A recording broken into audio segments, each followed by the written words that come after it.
Hello and welcome to Start the Beat with Sikes. My name is Sikes and this is my podcast. Before we get started, I just wanted to take a quick moment to thank everyone who checked out last week's episode 200. If you're one of the people who listened to that conversation, I hope you enjoyed it and thanks so much for coming back. But for those of you out there who are new to the show, welcome. Please feel free to make yourselves at home, and as always, there's beer and soda in the fridge. So, here we are, episode 201. What's up, world? How you been? Doing good? I hope. This past week for me was crazy. It was a nice reminder of how much different shit is going on in Pittsburgh and how, I guess, just how lucky I am to, for whatever reason, be involved in all these different little pockets of things. On Wednesday, I recorded this video that's going to be part of an unannounced video series yet, but I can say that we did it at Skull Records. Shout out to Dusty up at Skull Records. It was this project that First Angel Media is putting together. John from Jake the Hawk is kind of spearheading the project. So we did this thing at Skull Records. Trevor and Allison from The Long Hunt were filming the project. It was an interview with me and Deb from Lady Beast, if you're familiar with that band. I don't want to say too much more about the project because they haven't announced it yet, but it was really cool to hang out with everybody and be a part of that. I'm really excited, to get that out into the world whenever that happens. On Thursday, I was a panelist on this 4-part series that Hugh Twyman of Hugh Shows put together, just getting a bunch of different artists from the Pittsburgh area together to talk about the local music scene and what we think is right and wrong and all, that endless conversation. I was on the 4th panel alongside my friend Clara Kent and 2 people that I'd never met before, Mags Romero of Prince X and Jordan McLaughlin. And I thought it was actually a pretty cool, level-headed conversation. It was really nice to chat with all of them, share my thoughts, take in some of theirs, and I think we had a pretty cool, not heated, nice discussion. As far as I know, Hugh is going to be uploading all of those episodes either this week or next week to YouTube. Whenever that goes up, I'm going to be sharing the links around, so keep an eye out for that. I'm excited to watch the other 3 episodes that I wasn't involved in and also rewatch some of the stuff that I said. It can be really hard to have a conversation so broad with 4 other people in like an hour. It's so much to unpack. So, hopefully everybody's able to get something out of that.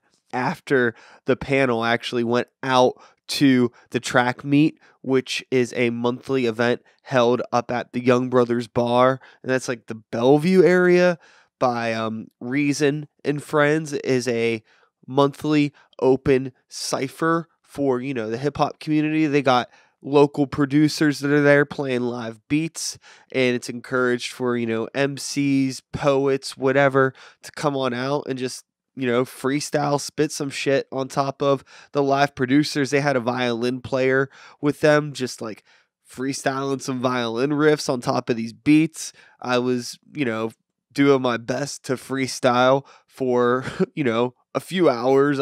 It's not really my forte. I love writing. I love crafting songs. Freestyling and MCing it's a whole completely different fucking game, to be completely honest with you. But I had a blast. There's a lot of real talented, fun people that go out to those events.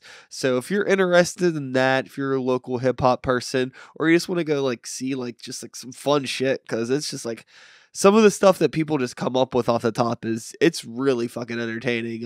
So even if you don't want to participate, it's a good time. You should definitely check that out. I believe it's the 3rd Thursday of every month at the Young Brothers Bar. I believe that's right. So check that out. Look up Track Meet on Facebook or something like that. I definitely want to shout them out in Reason, because it's awesome that exists for the hip hop community and people that are looking for, a more social hip hop thing to take part of. There aren't a whole lot of options. You got some shows, but there's not really like little get-togethers and networking things like Track Meet. So if you're in the Pittsburgh hip hop scene and you're not going to Track Meet, you're really missing out. I can't recommend it more than enough. And I hope to see you at a track meet sometime. On Friday, my friend Cody Jones, who is actually going to be the guest on next week's episode of Start the Beat, had his album release show at the Rock Room. I hadn't been to the Rock Room in a long time. It was actually a lot of fun being in the venue. I got to see a lot of people who I hadn't seen in a while. Shout outs to Donovan I Alive from Philly. He played. Swamp Walk played a surprise set. Dark Money, Momonadon. It was a really good show. Congrats to fucking Cody. And definitely be sure to tune in next week for his episode of Start the Beat. Last night, Grey Walker played at Get Hip Records. It was the first death metal show that we have thrown at Get Hip, and it was a success. We had a lot of people came out. All the bands really brought their A game. Everything sounded great. Everybody was really cool. And I had a fucking blast. It was one of those nights. It was just like, this is cool. Like I got to see a lot of people that I hadn't seen in a while. And it was just this whole, like I said, like this whole week has just been like day after day of just like cool Pittsburgh music stuff. And like, I don't know, maybe I'm super lucky, but I feel like anybody that says there's like a lack of a scene or people aren't getting along or this or that, like, I don't fucking know. Maybe come hang out with me and stuff. I mean, that sounds a little egotistical, but everything I've been doing and everything that I've been going to that I'm not even directly involved in has been pretty fucking sweet. So yeah, if you need some suggestions, hit me up. But if you're listening to this show, you're already in a good place for positivity and light in the Pittsburgh music scene. Today is Sunday. We're going to be uploading this on Tuesday. I'm actually uploading this episode late because I'm getting a late start on recording my introduction and everything. We didn't have power in the house for a chunk of the day today, and my battery on my camera was dead and I wasn't able to do anything until I could charge it. So yeah, this will probably be going up on Tuesday and not tomorrow, but that's fine. Obviously, because, you know, you're here watching it. Sunday morning, continuing the local music thing, my friends Donnie and Greg of the band Harkin came over bright and early at 9:30 in the morning. We're working on an art project that's going to be the album artwork for their upcoming album that they have hired me to help them complete, and that's been a really fun project so far. I'm excited to be able to share with you everything we're doing with that. It's going to turn out great. I've already heard the album. I haven't heard the master. I think I've just heard the mixes, but the album's really fucking cool. And if you know anything about Harkin, you should be pretty stoked for this project that they're putting out, and I'm happy to be a part of it in my own little way. Today, the power went out, as I had mentioned, and it was it was the first time ever that I recorded a podcast with absolutely no power. Hence the camera being dead when I wanted to record this and everything. Luckily, the camera runs on batteries and I record all my audio on a device that's battery powered as well. So we were able to record a podcast today. Shout outs to Dave Bracey of Drinking Partners Podcast and the Fresh Fest Beer Fest, who was my guest today, that came over and sat in a dark room and we fucking recorded a podcast. Luckily, it was the afternoon and I opened up the blinds. So I think the video should turn out okay and the audio will be fine. But keep an eye out for that. That's going to be the week after the episode with Cody Jones next week. So 2 weeks sneak preview, or, you know, just spoiler alert. Dave Bracey is going to be back on the show. He's been on the show before, but this will be the first time that we're sitting down, not in a room full of a bunch of other people and trying to talk. And shout outs to Drinking Partners. They've had Grey Walker on.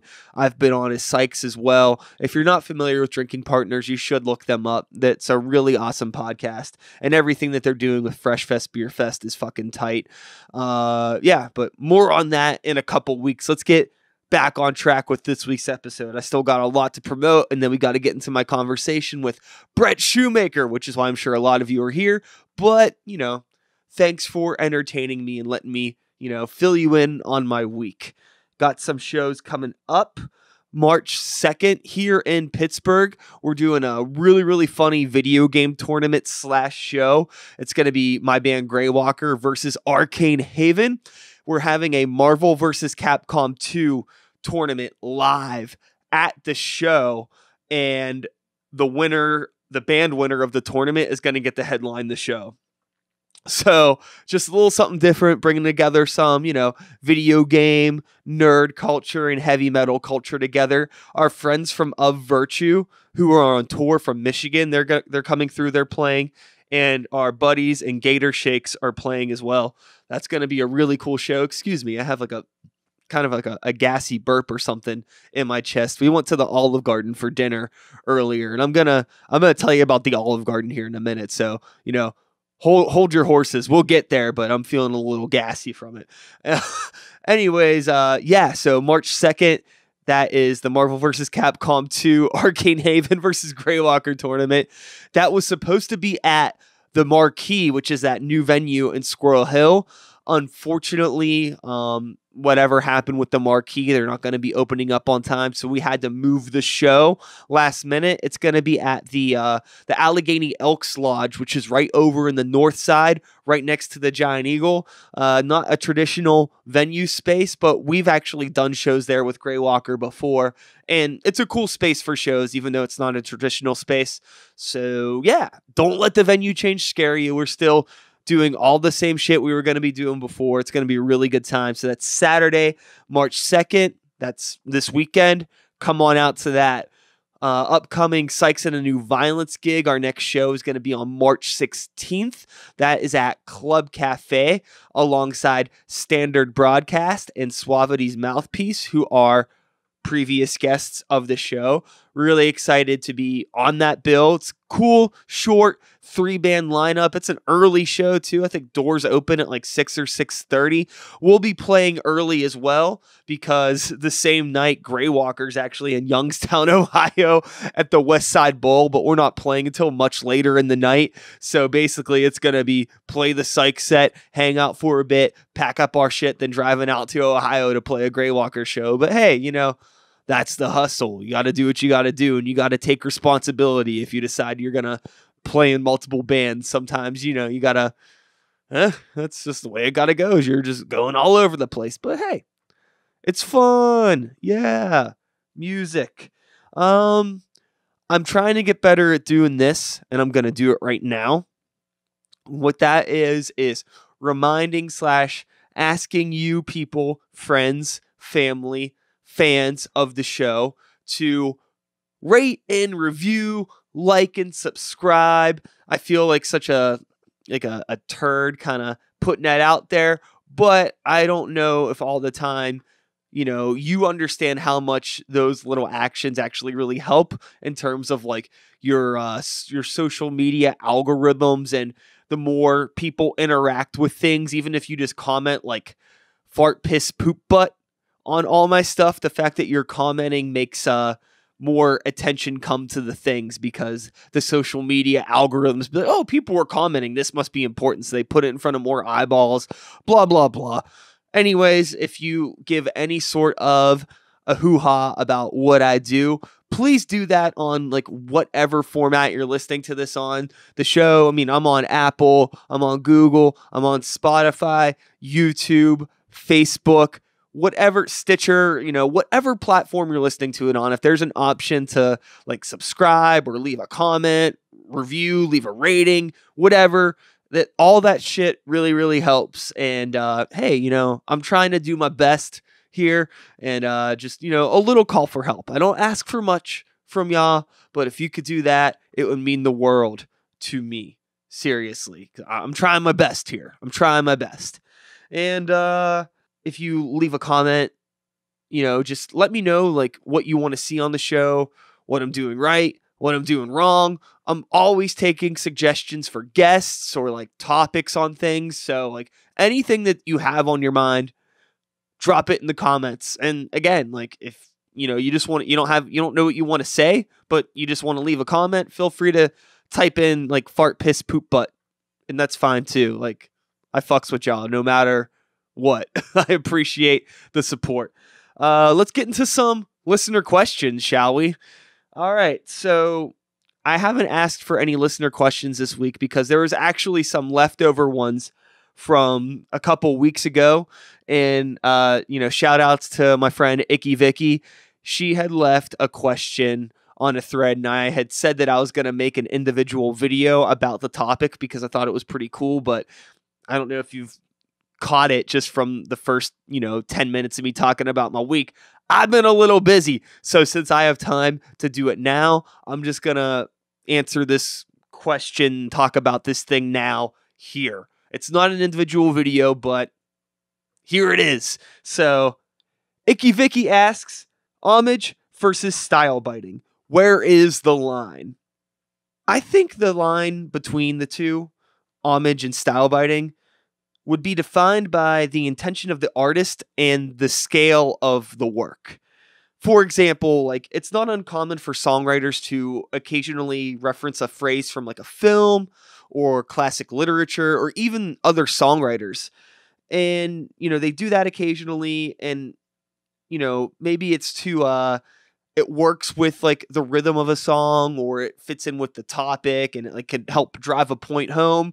Or sometimes it's just kind of fun. It could be just like a funny, silly reference. And it depends on the situation. But I would say like that's usually just paying homage in one way or another. But like if you are like constantly like referencing things that aren't original material and it becomes like a common thread in what you're doing, that could transcend into style biting. But then there's like parody stuff like Weird Al Yankovic, and I would say that's nothing but like homage and parody. That's not he's not a style biter, but there are definitely some people that could be considered style biters, but then like that's so subjective and there's so many variables depending on the situation that it's hard to like really answer this question with one definitive like response, if you know what I'm saying. But I think that like the biggest point personally for me just goes back to the original thing that I said, whereas I think it really just depends on the intention of the person putting out the work and like how much of it are they doing? Like, are they continuously putting out stuff that is obviously unoriginal? Like personally for me, I think it's pretty easy to tell when somebody is just not being genuine and just being a style biter. But at the same time, that kind of leads into a more broad conversation of homage and style biting. Like if you think about, for example, in music, styles of music, take 80s hair metal revivalist bands, right? Like they're obviously paying homage to 80s hair metal. And in some way, a lot of them are also simultaneously being fucking style biters. But if their intent is like, this is just genuinely what they want to do, they genuinely want to be a fucking hair metal band, I don't know if it's necessarily fair to call them style biters in like any sort of a negative way. I mean, in a way, all of us are style biters in our own right. And in a way, all of us are paying homage to things as well with our creativity. It's so hard to have a 100% original thought. So I think that the more important thing to focus on is just the intent and how genuine the art is. How genuine the person is. Is it coming from the heart or is it coming from some other like malicious, just ill-willed place? I don't know. I'm going to leave my answer at that. If you have anything you want to throw back at me regarding that, I'm more than happy to continue this conversation. And, again, quick shout outs to Icky Vicky. If you ever want to come on the show, I'm going to ask you one day. But if you're watching this and if you ever want to come on, feel free to nag me. I'd love to have you on. And let's get into some other questions. John Knoll. Oh, boy. What is your most ridiculous poop story?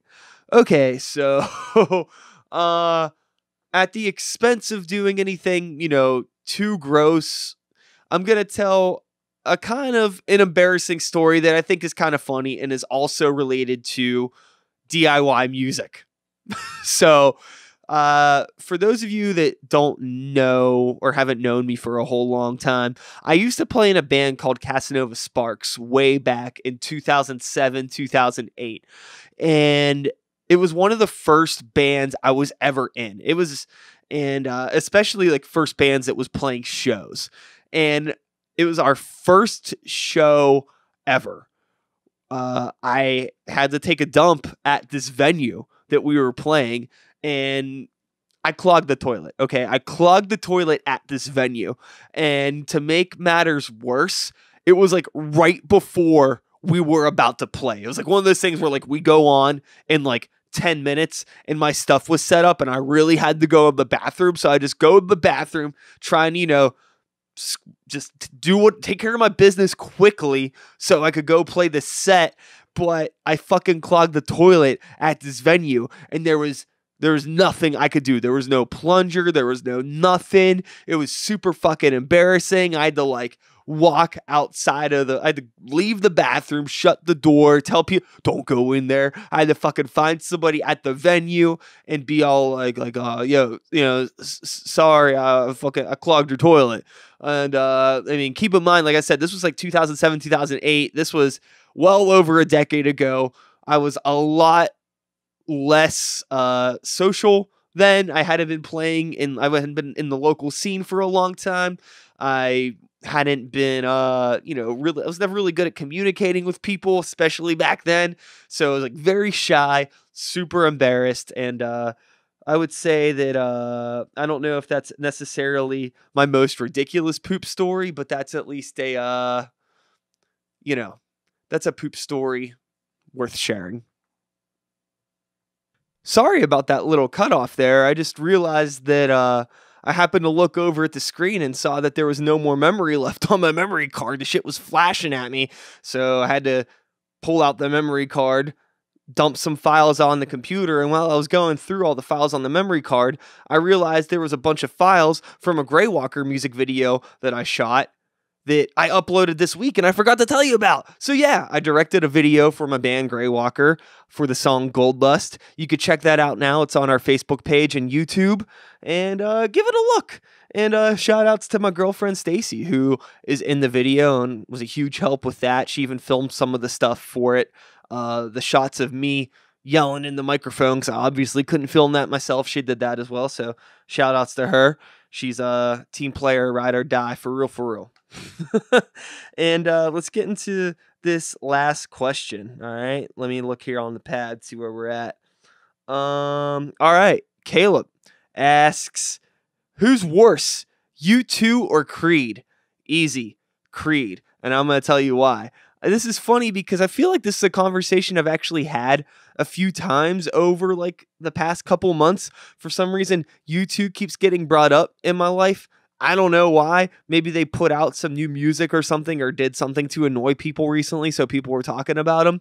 But there's a large chunk of people that seems that are like completely unaware of 1980s era U2 and how fucking dope they were. They put out like at least 3 or 4 really solid fucking records in the 80s that are really great post-punk transitioned into like pop rock records. And if you are, a fan of that kind of stuff, chances are you probably already know about old U2, and you already know what the fuck I'm talking about. But if you don't, I highly suggest fucking go on Spotify, make a $0 investment. Just take a little bit of time. All the music's there.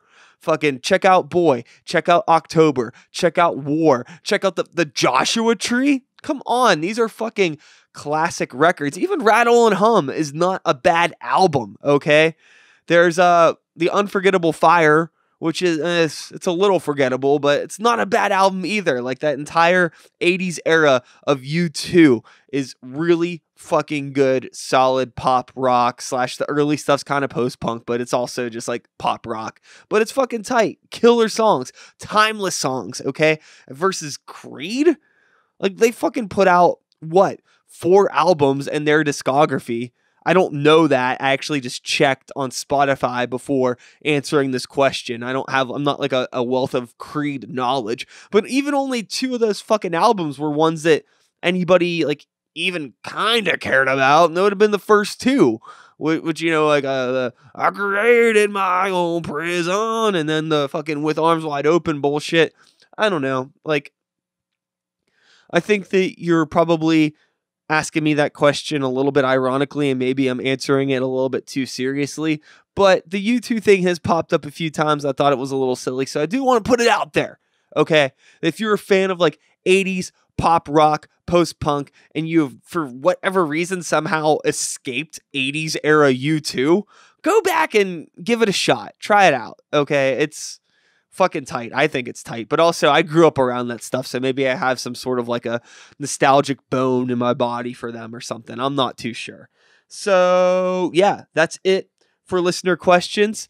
I think I have said everything that I need to say. I don't think that my guest this week needs any introduction, but if you are not familiar with Brett Shumaker or Don't Let the Scene Go Down on Me or the Mr. Roboto Project, well then you're going to learn about it right here, right now, today on Start the Beat with Sikes. That's the closest thing to like hard-hitting journalism. You're going to learn about it today. Yeah. So, okay, fuck it. Sit back, relax, and let's start the motherfucking beat. Oh, wait, I just realized I never told y'all about Olive Garden. You want to hear about Olive Garden real quick? I went to Olive Garden today with Stacy, and it was pretty tight. I'm an Olive Garden apologist. I think Olive Garden is fine. I mean, obviously, it's not the best food in the world, but, you know, it's a good time if you're into having, like, a corny little date night with somebody or just maybe hanging out with some friends and getting all carved up.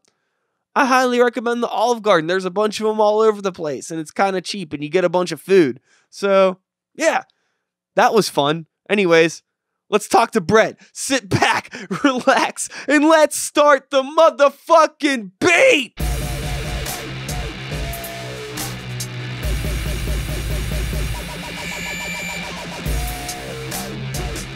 Check. You gotta be so... Check. It's working. Cool. Everything's on. So this is a nice occasion. It's been a while since me and you have sat down and talked. It's good to be able to talk to somebody that I don't need notes for. Right. Been chatting with a lot of new people lately, which is cool. Yeah. 2 of which I need to thank you for introducing me to. No Would be problem. Chelsea and Marie, Sad Girls Aquatics Club. They were just on the show a couple weeks ago. Well, I think it was that was about 2 weeks ago now. And that was through recommendation of you. I don't know if that album would have came across my plate as soon as it did if it wasn't for you. It's so good. It's insane, right? Yeah. Really, really, really awesome. Yeah. And I'm glad that things are I'm starting to hear a lot more people talking about them now. I think releasing the music video and all that has helped, Right. you know, I'm promotional things. yeah, really excited for them to start playing live. Same. Yeah. I think that's going to be tight. So, for anybody that isn't familiar with Brett or Don't Let the Scene Go Down on Me and the various other things you are affiliated with, let's start from the beginning and then we'll just chat about fucking whatever. All right. Go. Oh. Well, I run Don't Let the Scene Go Down on Me. I book shows around town through that. I also am affiliated with the Mr. Roboto Project, a little DIY venue celebrating 20 years this year. Yeah. And I also run a Facebook page called Music in Pittsburgh where I just post the shows that are happening that day every day. And I think that's it. I think I listed everything. Well, that's a lot. There may be a few things, but each of those things entail a lot of activity. Mm-hmm. You know, promoting shows as actively as you do and as long as you have been in Pittsburgh is just enough said there. There's a lot of people that do it for a couple years and decide it's too much for them or whatever, and you're still in it. For some reason. No, I love it though. Yeah. I love it. It's a lot of work. You have to genuinely love it to still be doing it. Yes. Definitely. A lot of the time when I'm talking with people about how to, I don't know, get into recording music or start a podcast or do whatever, and they're asking about things they need. I always tell them the first thing you need is an actual drive to want to do it. Yep. Without that, don't even bother Mhm. buying anything or if you don't have the passion for it, that's the most important thing you need. Yeah. The rest will fall into place. Yeah, it takes a lot of motivation to get it done. With the shows that you've been doing now over the past couple years, you were on the show a couple years ago. I don't Mhm. remember what episode number it was, but how have things changed in the past couple years for you in promoting? I think the thing that's changed the most for me is that I'm getting a lot more show offers. Sure. I there's a lot more coming down the email chute. I think I'm always learning. I'm always growing with it. It's always Totally. changing all So the time. let's start here. As a band in general or an out of town band, hitting up promoters Mhm. in new cities, do's and don'ts. What attracts you to book a band that you've never heard of in the midst of all of these emails that you probably get weekly? That's a good question. I feel like a lot of the, if it's like recommended from somebody else, that helps a lot. If it's like someone that I know has like recommends a band to me, that helps a lot.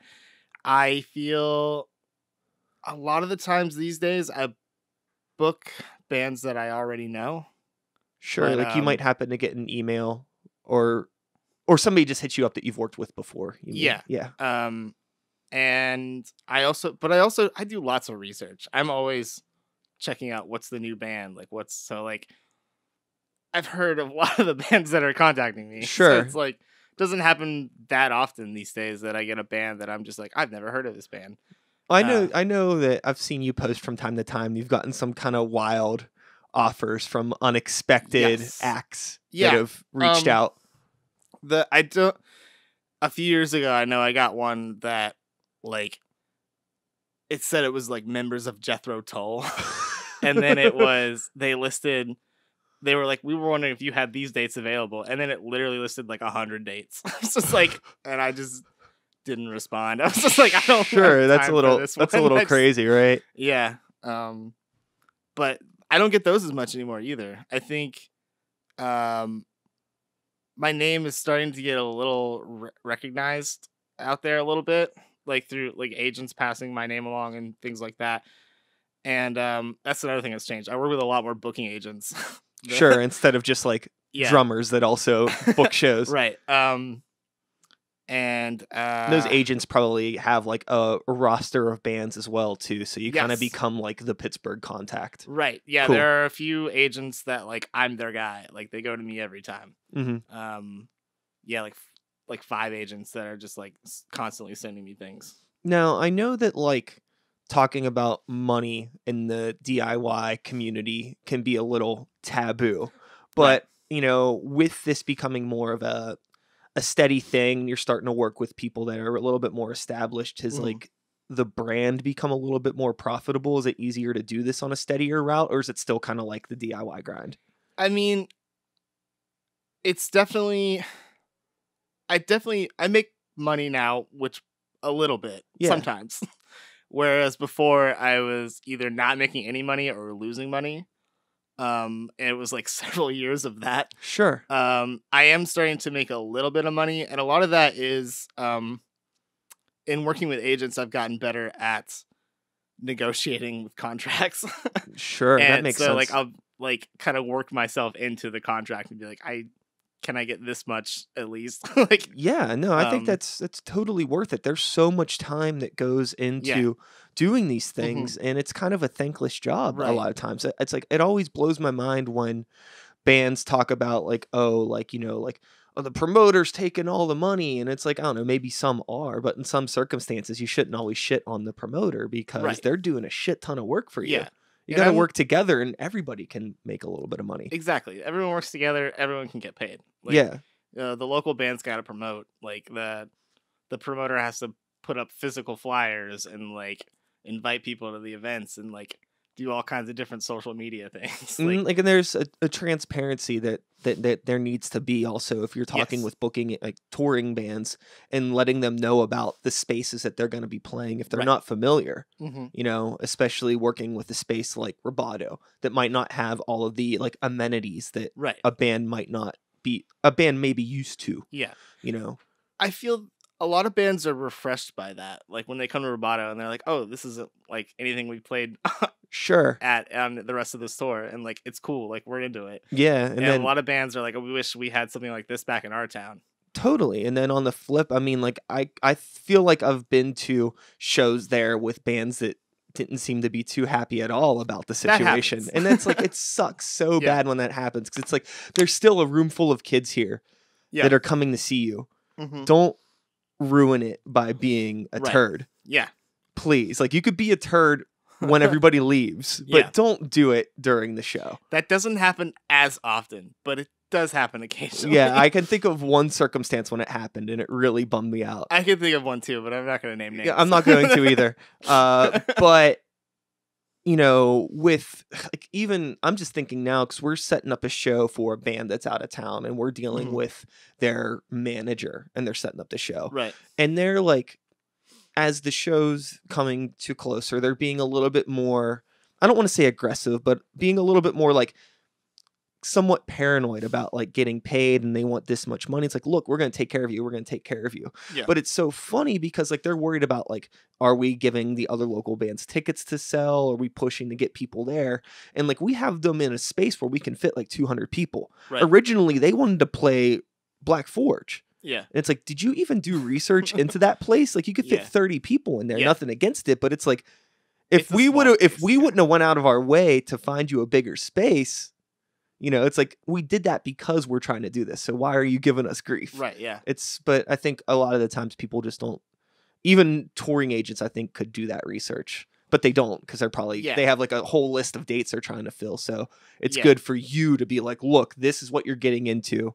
Are you sure you want to do this? Right. And the like the 4 or 5 agents that I work with regularly, they know what they're getting with me. Yeah, that They makes sense know- now at this point. Yeah, they know that most of the shows I book at are at Roboto, so they know what Roboto is, and like, so that's pretty nice. And then you know I try to branch out from Roboto if I feel like it'll do better in a different space. Yeah, I know. I've seen you like do collaborative promotional efforts to Right. do stuff at bigger venues. Mhm. I guess, or just different things where maybe there might need to be like there's like a bigger financial I don't know the word I'm looking for. Like the event costs more money, so maybe Right. it helps to like partner up with another promoter and kind of Yeah. go in on it together so everybody wins. Right. And yeah, it's and I love to collaborate if it works out. I have also collaborated with people and it didn't work out that great. Sure. Well, know, it it's- happens. Yeah, it's But the yin and yang of life, Yeah. right? You can't have the good without the bad. right. But you know, sometimes you work well with others, sometimes you don't. But yeah, it's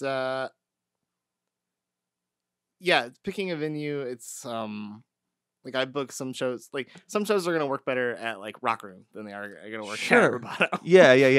I don't know. Because everybody deserves to make money Yeah. doing this. Everyone deserves to get paid. I think that's a conversation that needs to be happening more within DIY. As I Right. mentioned before, money always seemed kind of taboo, Yeah. and I think that mindset really held me back a lot, especially in my first few years in the community, Right. thinking that I shouldn't charge, you know, too much for a t-shirt or charge Yeah. too much for a show and whatnot, you know. Right. I definitely charge more for tickets than I used to because everyone deserves to get paid. Like, you know, I try to make sure everyone gets paid at least something. Totally. And I think and then there are some bands in the DIY scene who won't accept money. They'll like make me give it to the touring band. yeah, I mean that's cool if that's Yeah. that's your thing. Yeah. Absolutely. I remember that came up when I did the 3-year anniversary for the podcast. Yeah. And I was on that panel and I mentioned that, and I remember some other people on the panel like could not believe that that's a thing that happened. Yeah, there's just it's a very different mindset when it comes to different like genres of music. Like people coming up in like the hip hop community, they kind of expect to throw money at a lot of things. You know, they're throwing money at production, studio time, beats. It's not even common or like always looked down upon to actually pay for time slots on shows. Yeah. In some aspects of the rap community. Whereas like, you know, in punk or rock, like that's completely fucking absurd. Right. Pay to play is very looked down upon. Yeah, but even like pay to play in the rock spectrum, I look at it most like a ticket-based structure. I always look at that as like a promote to play, not necessarily a pay to play. Depends on the structure of it. Yeah, I mean, some of it is pay to play and then some of it is sell tickets, and then I think when like the promoter makes them pay for the tickets they didn't sell, I think that is unacceptable. Sure. But I don't think it's wrong for a band to be given tickets to sell, you know? No, and especially if they're going to get a little bit of a cut from it. Right. There's been times when Greywalker has played shows where we sell tickets, we get $2 or $3 a ticket, and I know for a fact that we sold so many tickets, we made more off our ticket sales than some of the guarantees for the bands. Yeah. Just because, I mean, it's our market. We're here, you know, and that's why you ask locals to play your shows. Yeah. Because technically they're supposed to get people in the door. Right. And I think a lot of times local bands forget that responsibility when opening up for bands on tour. You know, like if you're in this metal band and your favorite, you know, one of your favorite metal bands that you can't believe you're opening up for is coming through town, they're not asking for local support out of the kindness of their heart. They need more people in the door. Right. And they're asking you to you're assuming that responsibility by taking the slot. Yeah. You know, it's a very rare circumstance that they're going to be hanging out in the crowd, see your band and be like, you guys are tight. Come on tour with us. You know what I mean? They're probably not even going to watch you guys. I saw that happen once though. Oh yeah. It was amazing. Sick. I was at a show in Richmond and I was seeing, it was Bomb the Music Industry and Rick Johnson Rock and Roll Machine. And this guy opened up. He was like a solo, like one man band. He had like, you know, like playing drums and guitar at the same time kind of thing going on. And they liked him so much, they literally asked him to come with him on tour at the end of the show, and he went with them. And then Jeff from Bomb the Music Industry, Jeff Rosenstock, ended up putting out his record. Well, I mean, but it's very rare that people like Jeff Rosenstock are rare fucking souls in this world. Is true. I look up to Jeff Rosenstock a lot. Yeah, it makes no like. As soon as you said it was Bomb the Music Industry was on the show, I was like, well, fucking of course. You know, would be him. Yeah, you know, like that's a different thing. But there needs to be more people like that. Yeah, and the only way that you get to be in that only way you really get to be that kind of person is by giving other people the opportunities around you and like making sure the scene around you grows in some way. And I think that's a thing going back to the money discussion where, you know, it's like, oh, if we're charging a little bit more at the door, you do understand that's just going back into this. You know what I mean? That's like not going into some like nebulous fund of like Target's net income or like Aldi or whatever, you know what I mean? It's going back into this venue so we could keep having shows here. It's going back into your pocket so you can at least be financially incentivized to keep promoting shows so bands continue to have a place to come and grow. And if you're paying a little bit more for a t-shirt, like that's money that's going to feed that band, put gas in their tank or help them just keep the ship going. Yeah, it's all going to the support of the artist. Yeah. In theory, hopefully. In my I mean, I do it that way, but I don't know. I can't speak for every promoter out Well, no, there. it's always different, but I think that's a thing to just take that extra time to know like the people that you're getting involved with when you're deciding to be a part of your scene. And I stopped doing $5 shows. I cut that out of what I do. Sure. What's like your standard base price for a show now? I mean, it depends on the band. I have been doing a lot of $10 shows, but I'll do like 7 or 8, depending on, you know, how popular the band is, if they played there before. And like those couple extra dollars It's not a whole lot to Yeah, it makes a difference. $2 extra out of my pocket isn't a big deal, but $2 out of 50 people's pockets, that's an extra $100 for the band. But people will still complain. Of course they will, and it sucks. Yeah, I feel like less so now. I feel like it's starting now. People are realizing like, oh, like most shows are becoming this now. Over time it becomes normalized, and I also think over time eventually everybody ends up in a band. And then they have to deal with this and they learn. You know, some people say that everybody should have a service industry job so they can understand empathy for other people in the industry when they're like going out and eating or just learning how to be patient with others. I feel like anybody that wants to be an active part of the DIY scene should like have been in a band or promoted a show at some point in time before they like try to talk any shit on how things run. Like it really boils my piss whenever you get people in bands that complain about the way promoters handle things that I know for a fact have never tried to promote a show themselves. They have no fucking idea how much time goes into it. It seems so fucking simple to them. It's like you show up late, you play, you leave early, and then you complain about fucking everything. Yeah. You know? Yeah, for sure. Yeah. Now, we've been harping on a lot of skeptical things and negative things. Let's dig into some positive things. All right. So, with outside of Roboto, how have you seen the DIY scene grow in the past couple years? It seems like there's a lot, like the house show thing is happening again. The house show circuit is booming. Right now. And it seems like people have it under control to some degree. It doesn't seem like it's been. I know, like the bubble kind of burst real quick on several spots. Back in like 2015 or 16, whenever like a lot of the Oakland stuff was going on. And I think a lot of people learned from that experience. Like, there was like it was like a 6-month period where just like house venues were just dropping. Like the cops were coming to break up shows. And, like threatening. You know.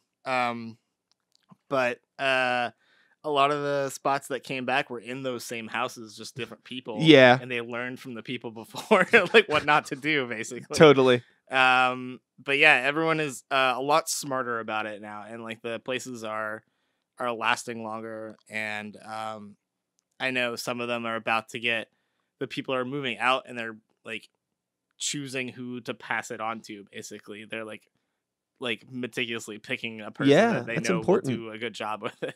Yeah, we got Ormsby's back on the horizon. Ormsby's coming back. That's pretty fucking sweet, huh? Yeah, that's exciting. Yeah, I'm really excited to hopefully get the chance to play that room again in some capacity with one of my projects. Probably Sikes. I don't know if it's like a gray. I mean, it's so strange. Like I feel like I've kind of shot myself in the foot with the projects that I'm involved in terms of like what I feel we need to like properly do like a show presentation, like with Greywalker. It's like big and heavy and things need to be big and loud, and it makes it so awkward for us to play a space like Roboto or something like that. And it's like, I know like on several circumstances on the show, like I've been talking with people and I've kind of been like, bleh, about like Roboto, and it's not like anything that's very like personal or attacking. It's just, it's so much like for me and what I do, it's like it's just not a good space for me. But the places where we play probably aren't really good spaces for the bands that play Roboto. So it's good that everybody has their space, their places to start out. You know, I had a really funny conversation with the guys from Full of Hell once about bands that are starting out, and like if you are like an aspiring indie rock band, you know, you have your places like Roboto and things like that. But like say you're genuinely a band that wants to be the next Nickelback. But on a DIY level, like how do you start out being like a stadium rock band if that's genuinely what you want to do? That's true. I mean, like throwing all personal feelings about that type of music out the window, there are people that really that are passionate about being a rock band. For sure. Yeah. Where the fuck do they start? That's a good question. There's no like, I mean, I guess like bars. I don't know. Like, I mean, at Roboto, we book a lot of different kinds of acts, but like for the most part, you're indie rock. You're like, you know, that kind of DIY as a genre. Sure. Works really well there, and then like hardcore shows do really well there. But those are like the two genres that do really well there. And I don't know where someone like a mini Nickelback would play. Yeah, it's, I guess, like, I mean, I imagine that there has to be some sort of a circuit for them in some sort of a place. Yeah. It just seems like it's an entirely different world to come up in, I imagine. Yeah, I know nothing about that world. I feel like there's some people that probably think it's totally crazy. I was chatting with Brandon Musser was in town over the holidays, and we just hung out and we were talking about shit. And we were talking about back when Divorce was playing a lot of shows and touring and stuff, how his partner's dad thought it was like real cool that they were in a band and like touring a lot, and they had a completely different understanding of what it was. Yeah. You know what I mean? Because it's like they're just in basements all the time and Right. things like that. But Mhm. there's a lot of people I know sometimes that like say like a family that comes out to their kid's first show and it's at like Roboto. Yeah. I'm sure you've seen a lot of times where people are like, oh, like this is Oh, what yeah. this is? Like, what the fuck? Oh yeah, absolutely. Yeah, because a lot of young bands are playing at Roboto right now, and like I see their parents come and they're just like looking around like not expecting that at all. Yeah. The kids are super into it. Uh-huh. They're like excited about it. And then the parents come around. They come around to it. Like we get less complaints than we used to. Really? What were you getting complaints about? We would get complaints from parents about all kinds of things, about like they want their little child's show to go perfect. Yeah. You know? They so want like, it to be can, like can you turn the vocals up? Can you? Yeah. And like other things you have no control over. Like, Right. can you turn the drums up and like Yeah. that kind of stuff? Sure, totally. Yeah. But I think that happens less now. I feel like we've really been putting work into Roboto what we can. You know, it's not. We pretty much make enough money to pay our rent and our bills, but like occasionally we'll get like an influx of shows that do really well. So we're like, oh, let's buy a new 4 monitor, Totally. or whatever, or like we get things donated to us too. Yeah. This may be a this is a spicy topic. Okay. But not too spicy. I think you can handle Mild. it. I'm just curious if this is anything that's ever been brought up, and I don't know like the legality of the issues, and I understand why it's not a thing. But Okay. Roboto being a sober space. Yeah. Have you ever like thought about like, do you think if it was not a sober space, or if on select events, Mhm. if you were able to do like, oh, like BYOB's cool things like that, do you Yeah. think that would drive traffic? Do you think alcohol is a factor with people coming to shows or not going to shows, or do you think that like the Roboto crowd's kind of younger and not quite there yet?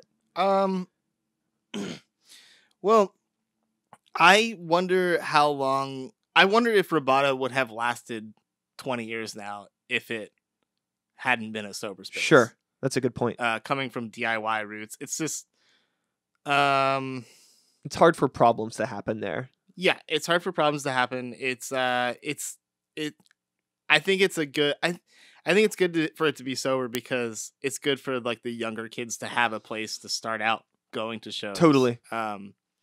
I've said many times that if we're gonna cultivate like a music scene here, we got to start with the kids. And, Yeah. So I think it's Youth cool. drives the culture. Yeah. So I think it's cool for them to have a space just for that. Not to say that like I've heard older people say they're uncomfortable at Roboto. Yeah. And, I mean, I've said it before on the Yeah. podcast, but it's like, it's nothing against anybody in the space. It's Mhm. just like, it's just something where I just feel like, and my uncomfort sometimes at Roboto really doesn't have to do with the fact that I don't have a drink. I mean, I'm barely drinking now anyways. Yeah. I think it's just more of I know that like, I'm happy that this scene exists and like everybody there has this place, but I just know that it's like not 100% for me. Right. So, but it's like, I go to shows there and stuff, but like Yeah. for me, like playing shows there, it's just not exactly like, it doesn't have the amenities that I need to have a show that I feel like comfortable playing. Well, I mean, like, no venue is for everyone. Yeah. I mean, like, you know, Rock Room's not for everyone. Roboto's not for everyone. But yeah, you were making a point though about older people saying that they were uncomfortable at Roboto. Yeah. And I know that like it sucks because like that's another reason, like in full transparency, why Yeah. it's hard for Grey Walker to play shows there. Well, it's Because like our people come out and they want to fucking drink. The last time we played there, I had to yell at half my friends because they were like bringing stuff in. I was like, Yeah. you don't fucking get it. And I Yeah. looked like a turd. Yeah. But it's like, you know, I'm not gonna be like, oh, it's cool. You know what Right. I mean? I very much like respect the space and the rules Yeah. put in place by the people that put all their time into running it. Yeah, that's But definitely like. I mean, people are always like, "Oh, why can't we drink at Roboto?" And I'm like, "Well, you know, the reasons I've said." Uh-huh. But I think somebody needs to pony up the money, get one of those buildings that's on the same block, and open up Roboto. I like that. Put it in where like Toro's used to be. Sure. And then, you know, if anybody wants to have a drink, they can Yeah. go do it over there. Right. I mean, I always send people to Mixtape, which Yeah. is like down the street. Mhm. But I don't know. I mean, like, I've always like, if I go to a show at a bar, I'm gonna drink. But like, it's not for me. It's never been like the thing that I go there for. You know, I go there for the music. But I understand that it's like, I think it's a different vibe when you you're know? dealing with people who are a little older and they're going out. It's like it's their night out. Yeah. So it's That's like true. on top of like going to see a band play, they also want to be able to like have a drink and you know what I mean? Like they want to they want to cram as much into one space as possible. Absolutely. So, yeah. Yeah, I mean like Roboto is our demographic is a younger crowd. And a lot of that I think is because we don't allow alcohol. is there But- ever a circumstance when like say you mentioned before like a show working better at Rock Room than Roboto? Is it like a circumstance when you know that like, oh, this band probably has a bunch of fans that are drinkers. We should do this. Oh yeah. It's so like I always think of like what the fan base is, and if it's like the fan base is people that are gonna drink, all right, we gotta have it a place where there's a bar. Yeah. I have a show coming up in May that I know their fans are drinkers. Like it's Bad Cop. Okay. They were just on that. They were on that that Punk and Drublick Yeah. tour last summer. So it's like I know their fans are drinkers. That whole thing was set around alcohol. Yeah. But they wanted it to be an all ages show. So like I had to, you know, find a place that could accommodate all ages and drinking. So where are you doing it at? I'm doing it at the Funhouse. Okay, cool. Which I haven't had a lot of experience there. I think it'll be cool though. I'm excited to The branch Funhouse out. is a good room. I think for the I guess I can only speak on behalf of like what I've dealt with them, but like Mhm. the prices that they've charged for like room and sound, and I mean they're always staffed really well. Yeah. They have a full bar. They have food on days when like the theater's open too. Right. So you have that restaurant. All that stuff's in one space, which Yeah. is cool because if you're getting people to go out to fucking Millville, at least they don't have to leave once they're in the building. Like they can Right. get decent food. They have like there's vegetarian, vegan, Yeah. all options across the board. It's a great space. I think the difficulty that place has is that it's in Millville and public transportation to get there is very difficult. Sure. I mean, yeah, I mean, if you as long as you can get downtown, you got what, the one or the what is that other? There's another bus that goes into Millvale a little deeper because the one will Yeah. kind of just drop you off on the end. Right. And then there's one that actually goes into Millvale through Yeah. the back. I but I don't live, remember which bus that is. in Bloomfield, and I usually just walk because it's easier.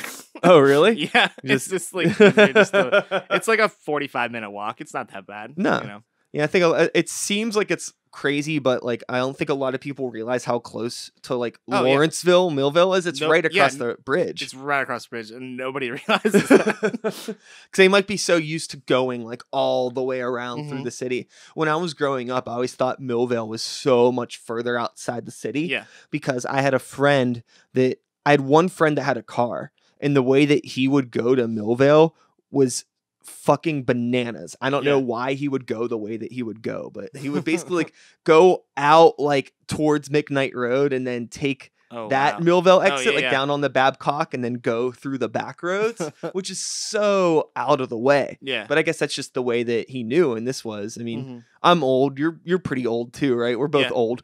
So like this was before everybody had like Google on their phone telling them Oh, the yeah. best way to go. So Mhm. you kind of learn a way to get somewhere, and that's how you go. Yeah. So getting into being old, and being in the scene, I kind of mentioned how sometimes like I feel uncomfortable at shows just as a result of being older. I feel sometimes that like Roboto isn't the space for me just for varied reasons.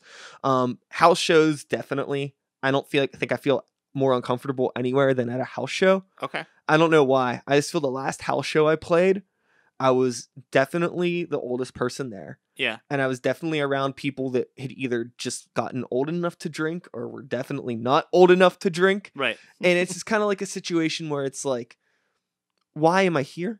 Okay. Like maybe that's just me. I was going to Yeah. ask you how you feel about that, or is it not so much an issue for you?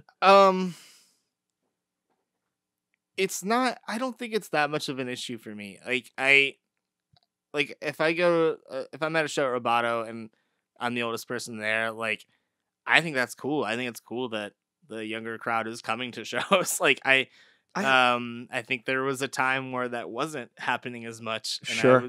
it made me nervous.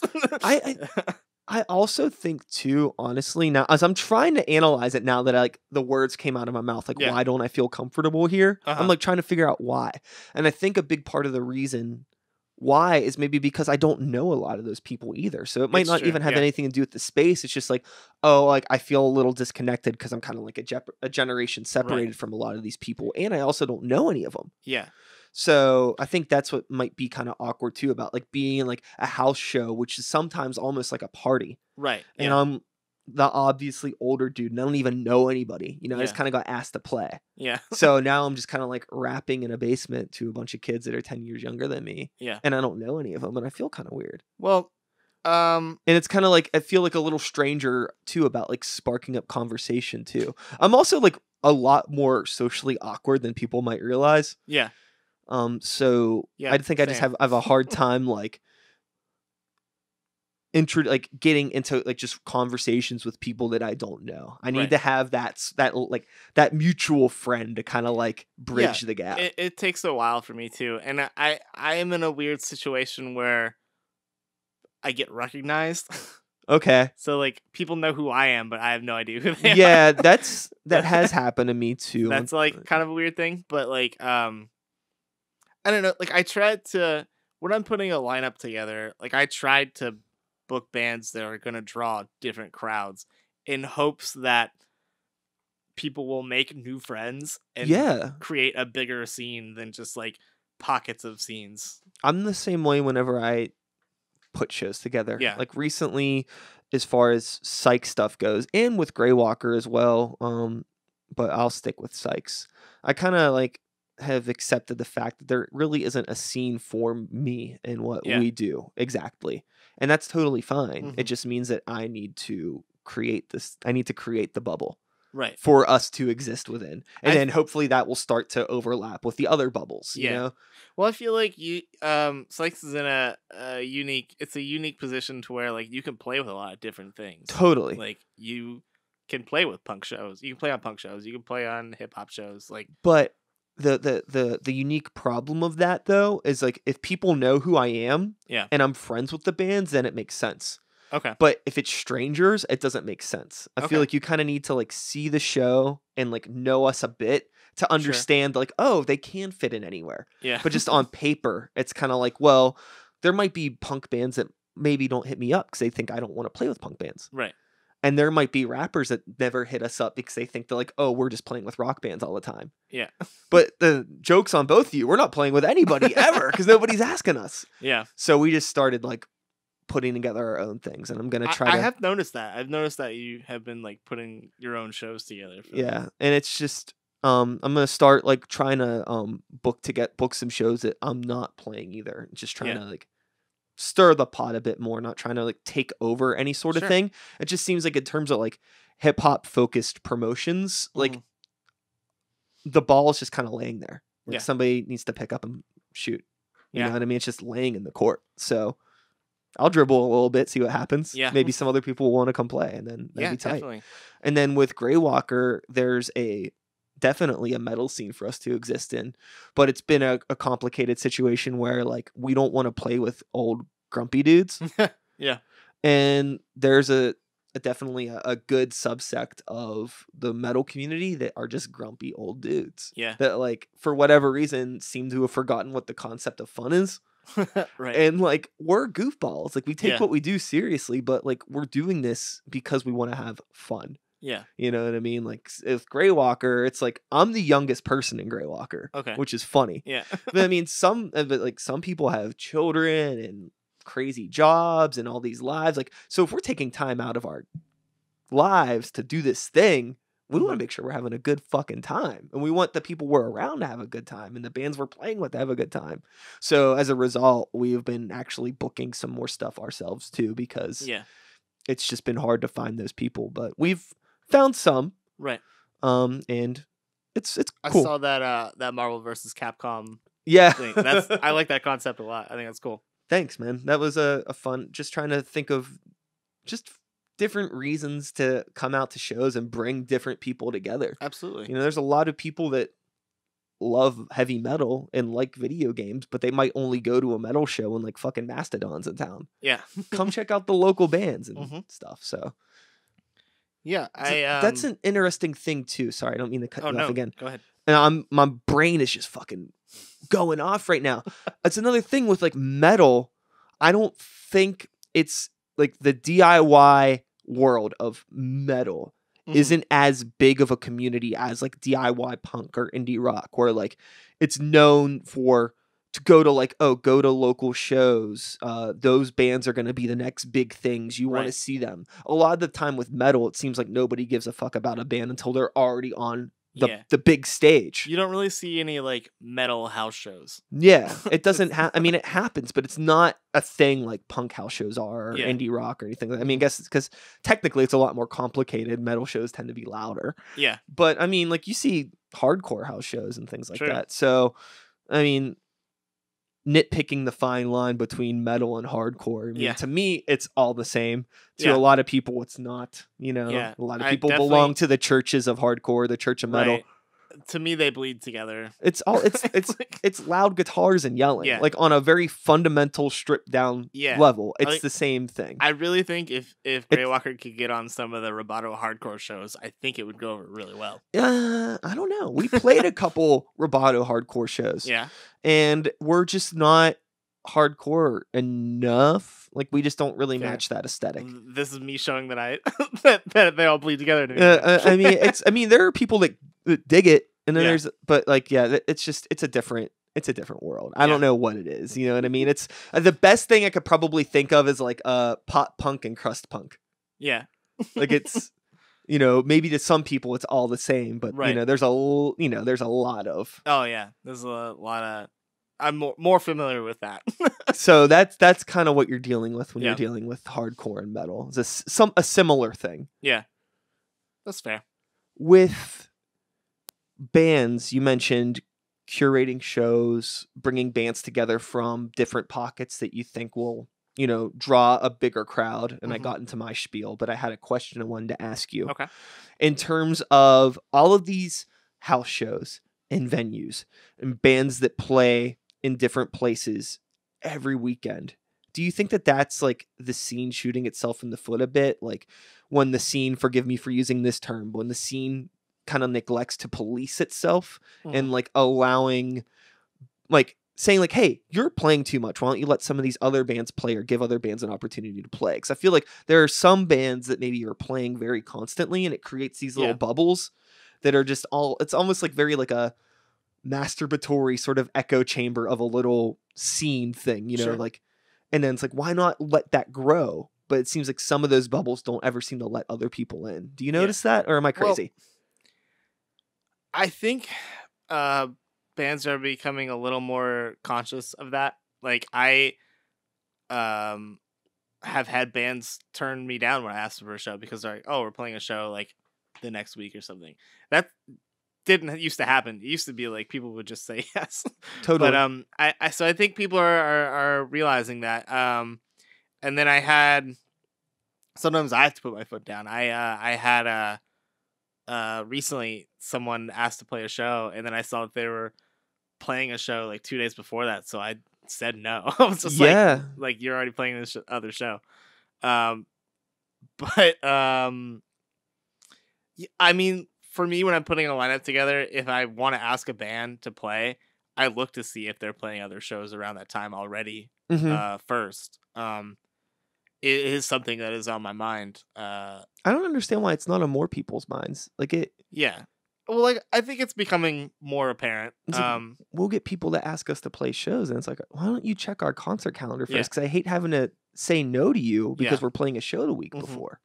Or like I've seen bands will turn me down because they're like, oh, we're gonna take some time off to write new songs. Like we've been playing the same songs over and over again, and that is becoming more more common Yeah. as well. I do, I think bands are in the Pittsburgh scene are becoming smarter about that. Newer bands that are coming up, not they learn it quicker. I think.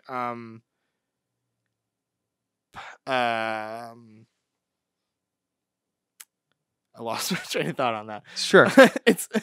But I mean, yeah, I think bands are getting smarter. Okay, that's cool because when we're going back into that whole discussion of the Pittsburgh music ecosystem, Yeah. ooh, and a lot of the things that I was hearing people complain about who are supposed active members in the local music scene, Right? Is that like, oh, we don't have enough venues, we don't have enough of this or that, and I Right. feel like we have too much of everything, and if Yeah. anything, that's the problem. Yeah. I mean, there's a ton of bands, there's a ton of places to play, but I guess it depends. Like maybe the person that said that's in the Nickelback wannabe band, Right. They're in their and then own maybe little there bubble. isn't a pocket for them. I also and I preach this all the time that shows should be 4 bands max, like with 3 bands. You would hate Michigan. Well, the thing is, my thing is that if you put more bands on it, like I book a lot of shows in a month, sometimes several a week.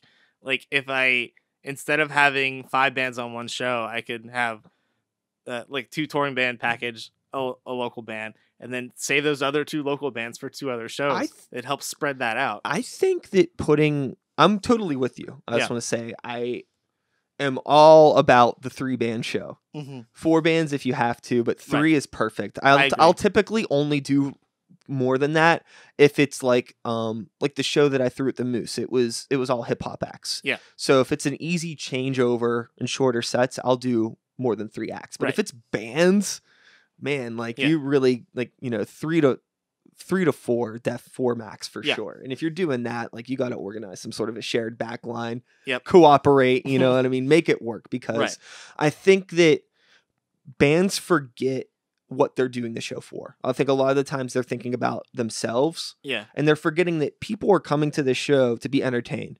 Mm-hmm. They want to have a good time.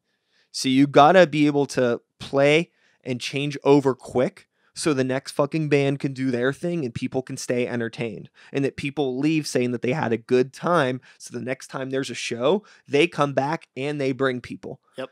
But like, if you give everybody this miserably long experience of like a 10-band show, there's a lot of people who aren't even going to come because they don't want to deal with that. It's counterproductive. I am definitely less likely to go to a show if I see there's more than 4 bands. A lot of the time, I have a 3-band show. I will tell people when I'm promoting the show, but like, look, we got 3 bands. It's going to start this time. It's not going to run late. Yeah. Like this is how it's going to go. Right. And you'll have time to do whatever you want before or whatever you want after, because we're going to end early, just being transparent with people, especially people that aren't music people. Yeah. Which are technically the people we need to target the most. Those are the people we need coming to shows, not people that are in other bands already. Right. Like people that are just genuine fans. Yeah. That's another thing that I think gets overlooked a lot. You got to figure out how to make these shows more accommodating for them. They're going to want to come out and then keep coming back. You want repeat customers, right? Don't want to call people customers, but when speaking in terms of like this DIY thing as a business, right? That's technically what they are. Yeah, absolutely. So, 3 to 4 band shows. Yeah, absolutely. Heck yeah. Also, less bands, there's more money to spread around. Totally. Easier to pay everyone. which is another, that's another important thing Mm-hmm. to keep in mind. Because I don't think that more bands isn't gonna get more people in the door. It's more people just, I don't know, trying to get their partners in for Right. free because they carried a guitar case or something Yeah. like that. Yeah. Especially if you add more bands and those bands have the same draw. It's Yeah. like you're not really helping yourself. Yeah. So, wrapping up here, we're about to hit an hour soon. Is there anything that you're seeing, any problems that you think should be tackled or addressed that come to mind immediately, or anything that you've been doing just with yourself as a promoter? Because I want to get this out before you answer that question. Okay.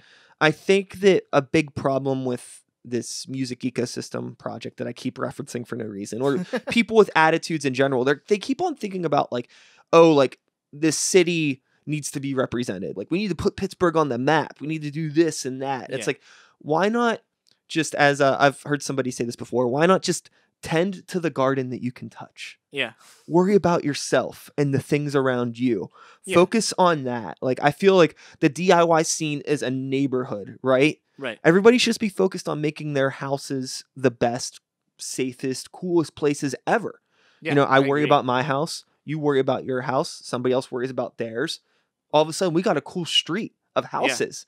And then people from the other street are like, whoa, those people on that street are doing something cool. Yeah. Then another street. Then all of a sudden, you have a whole neighborhood of individual houses. And then people want to come move into that neighborhood. Yeah. You get the metaphor I'm saying here? Oh, yeah, absolutely. So, like, I think that instead of worrying about putting Pittsburgh on the map, blah, blah, blah, I don't think there's enough people, like, focused on themselves. So, my question, rephrasing, is what are you, and, like, don't let the scene and, your whole Brett as a persona doing, you think, to just, like, focus on yourself and your brand? Like, is there anything in particular that you're trying to work on? Like, what do you think is important here? No, I think you're right. I think everyone needs to focus on their own house, but also like reach out to other houses. Like, well, totally, yeah. Like more collaboration, more. You want to hang out with your neighbors. Don't absolutely. be. Yeah. Talk to your neighbors. Yeah. Don't be a shut in. No. Yeah. Totally. I think a lot of times people will book a show and they're like, oh, I'm just going to put my friends on it. And that's cool. And that's a good time. But if you're trying to expand, that's not really helpful. No. It's just kind of, and I don't think that necessarily it's always done with malicious intent. No, absolutely not. I think that people just don't either think about it or they don't have the resources to reach out to other people, or maybe they're nervous. Mm-hmm. I mean, it's not uncommon for people like us to not be the most social people, or no, that's true. Be worried about reaching out to strangers, like, oh, like, I bet so-and-so wouldn't even want to play a show with me, or something like that. But I think that a lot of time we forget that we're all human, and we all, if you're feeling some sort of way, there's a good chance that other people are feeling exactly the same way. Yeah. It's about that, like, understanding and empathy of others. I think even outside of DIY music, just like a general life rule. Right. I think that's a really, really important thing. But that's a whole nother can of worms that we're not going to open up today. So we'll save it for my fourth time on this podcast. Absolutely. I thank you for coming back. Absolutely. It was good chatting and catching up. Anytime. This will be up. Let me think of the date here so I can let you know the exact date it's going up. Sure. So if there's anything that you want to promote or drop, this will be going up February 25th. February 25th. So that's next week, next Monday. Anything in the next week? Any shows coming up? Well, after the 25th, March 1st, we have the Shinguard's record release show at Roboto. Killer. That'll be a lot of fun. They did a cool thing where their record is heavier this time around, so they asked me to book heavier bands that they had not played with before. That's killer. So that was cool. We got Lansbury on the show. We got a band from Philly called oh my god, I'm blanking on the name right now. Yarrow. Okay. and then they also added 2 spoken word artists on it, so it's like a cool. I think that'll be a really cool thing. Yeah, that's happening on March 1st. Awesome. Cool. Well, thanks one more time for coming over. Yeah, And, absolutely. you know, if you, for whatever fucking reason, are listening to this conversation still and you're not tuned into, you know, what Brett is doing with his promotion company or like the Roboto scene and those types of things. And if you're like, oh shit, like I had no idea this was going on, look into it. Where's a good place that people can find out about shows? Well, there's a Facebook page for the Mr. Roboto Project. There's a Facebook page for Don't Let the Scene Go Down on Me. There's also, both are on Twitter. But there's also, Roboto has a website too, robotoproject.com. Cool.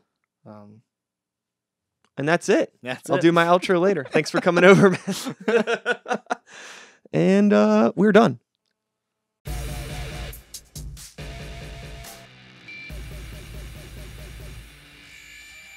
And that is all, folks. Thanks so much for listening. I hope you enjoyed the conversation. Shout outs to Brett. Thank you so much for coming on. It's, you know, I think we said it during the episode at some point in time, but I think it's like the third or fourth time he may have been on the show. So, hey, you know, support Brett and everything that, you know, they're doing with Don't Let the Scene Go Down on Me, Mr. Roboto Project, music in Pittsburgh. Brett's you know, he's a fucking team player. So, yeah, I don't know.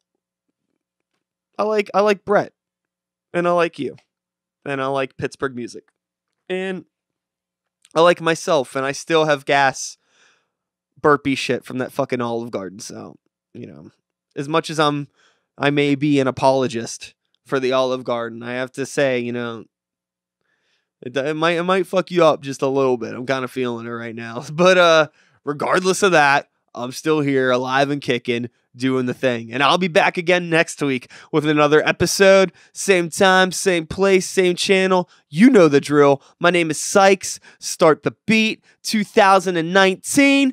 Woo! Woo! Thanks for listening. Peace.